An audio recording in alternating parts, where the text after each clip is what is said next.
नमस्कार साथियों, दोहरा क्लासेस और रोजगार लाइव के इस लाइव सेशन में एक बार फिर से आप तमाम साथियों का स्वागत है। उम्मीद करता हूं आप सभी तक आज के इस लाइव सेशन का नोटिफिकेशन पहुंच गया, तो सभी साथी जुड़िए।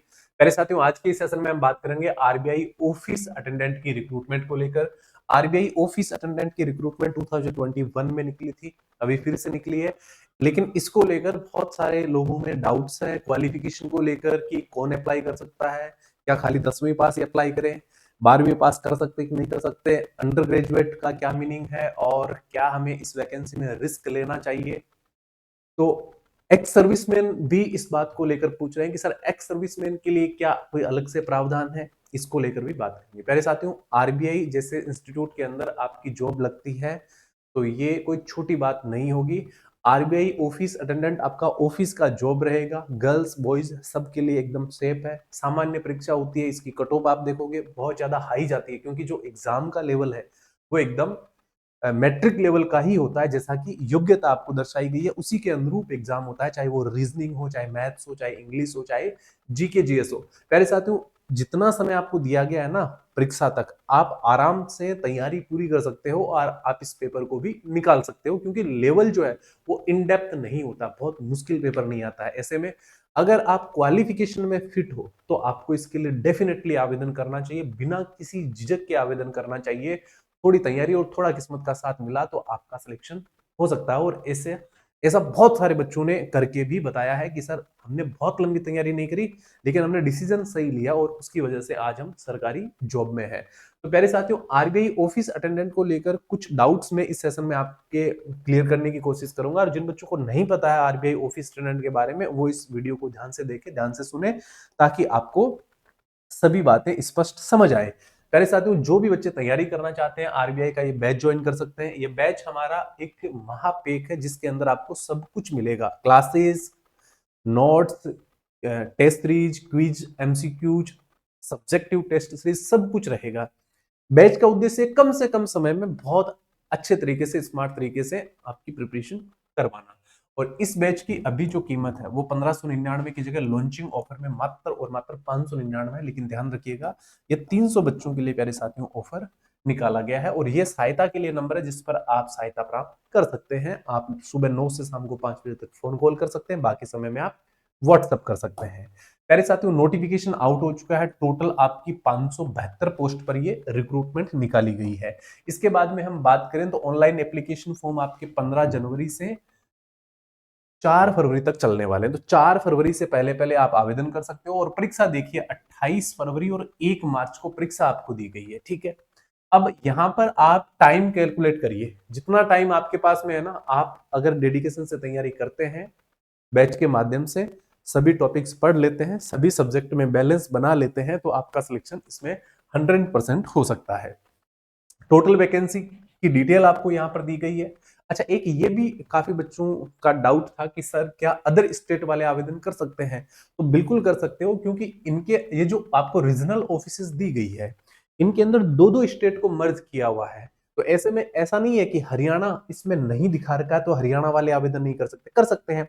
हरियाणा वाले न्यू दिल्ली के अंदर शामिल होते हैं। अगर दमन द्वीप का कोई कैंडिडेट आवेदन करना चाहता है तो वो कहां करेगा? वो प्यारे साथियों गुजरात वाले ऑफिस के लिए करेगा, ठीक है। गुजरात का जो ऑफिस दिया गया है उसके लिए वो आवेदन करेगा, ठीक है। जैसे गुजरात अहमदाबाद का जो ऑफिस दिया गया है, तो आप थोड़ा सा अगर अच्छे से समझ के काम करोगे तो आप आवेदन कर दोगे, और कंपटीशन कम रहेगा, क्योंकि लोगों को बहुत सारी बातें समझ नहीं आएगी कि आवेदन करे कि नहीं करे। रीजनल ऑफिस का पता नहीं है कि मेरे स्टेट में वैकेंसी नहीं है तो मैं आवेदन नहीं कर सकता।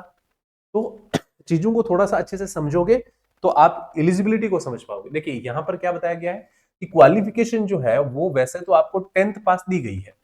10th पास के बाद में यहां पर इन्होंने एक कंडीशन ये डाल दी है कि the candidate should be an undergraduate is on 1/1/2026। Graduate and candidates posing higher qualification are not eligible. इस बात का मतलब यह है कि आप 10th पास है, आप आवेदन कर दें। आप 12th पास है, आप आवेदन कर दें। आप अगर अपने डिग्री के फर्स्ट ईयर में है, सेकंड ईयर में है, या थर्ड ईयर में है, आप आवेदन कर सकते हो। इन्होंने ये कंडीशन लिखी है कि graduates and candidates posing higher qualification, higher qualification का मतलब है कि आपने ग्रेजुएशन कर रखी है, आपने बीटेक कर रखी है, आपने पोस्ट ग्रेजुएशन कर रखी है, आपने कोई अन्य 3 साल की डिग्री कर रखी है, तो आप इसके लिए आवेदन नहीं कर सकते हो। आपने मान लो 4 साल का बीए बीएड का कोर्स कर रखा है, ठीक है, या आपने 3 साल का कोई अन्य कोर्स कर रखा है, तो वो कोर्स समकक्ष आ जाता है ग्रेजुएशन के, तो आप आवेदन नहीं कर सकते हो। लेकिन अंडर ग्रेजुएट अगर आप हो, यानी आप इस क्वालिफिकेशन में 10th हो, 12th हो, first year, second year, final year में हो, लेकिन आपने फाइनल ईयर पास नहीं करा है, तो आप आवेदन कर सकते हो, क्योंकि शर्त ये माननी है कि आप ग्रेजुएट नहीं हो, अंडर ग्रेजुएट हो। इस बात का आपको ध्यान रखना है। Candidate under graduate 1/1/2026। ऐसा बिल्कुल नहीं है कि खाली 10वीं पास ही आवेदन कर सकते हैं।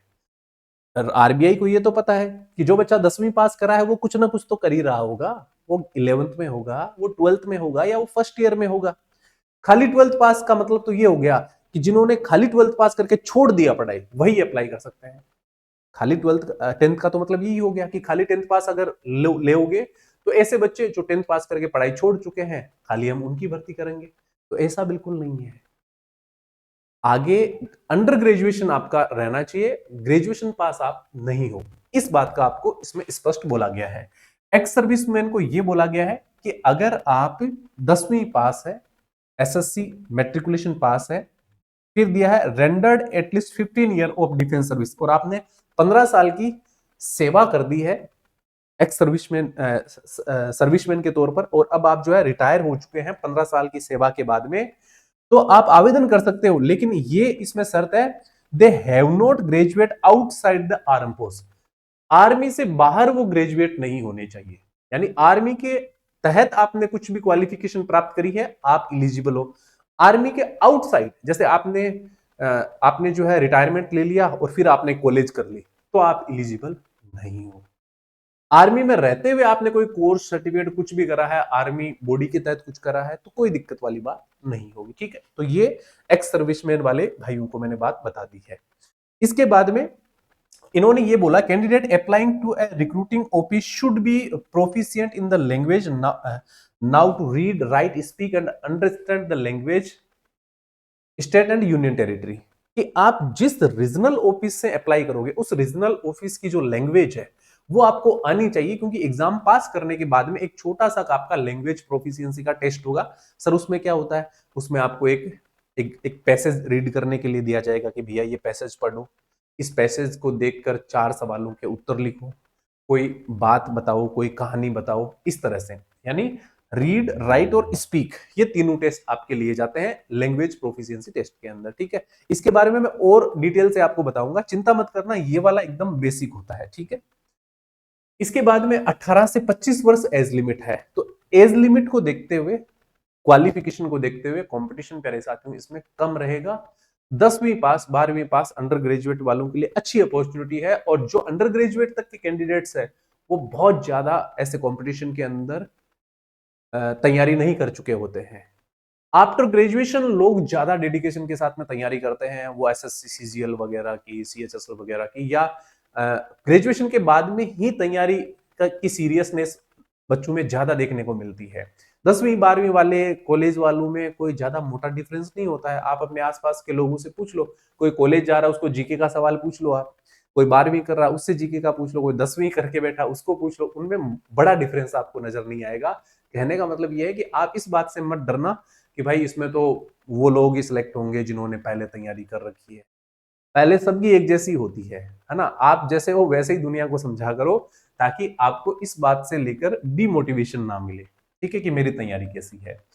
एज में छूट का मैंने आपको बता रखा है पहले से, और ये आपका जो है ऑनलाइन टेस्ट होगा, CBT exam, reasoning, general English, general awareness और न्यूमेरिकल एबिलिटी, 30-30 सवाल, 30-30 मार्क्स, 120 सवाल, 120 मार्क्स, और 90 मिनट का आपको टोटल इसमें दिया जाएगा टाइम।